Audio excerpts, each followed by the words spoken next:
Hello students, so your question is particles of matter have volume, speed, potential energy or space between them.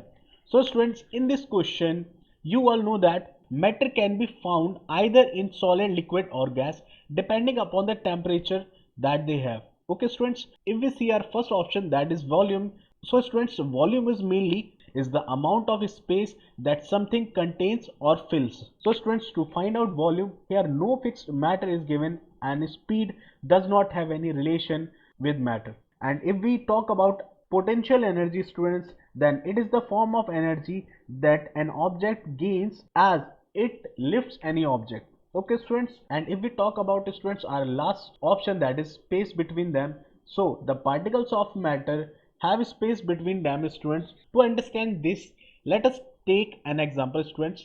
If we take a glass and fill half of it with water and add a spoon of sugar and stir it with a glass rod students, in short a while you will notice that the sugar has completely disappeared. And how this happens students? This is because particles of sugar get into the spaces between the particles of water. Okay students, so the correct answer of this question will be our option number D, that is space between them.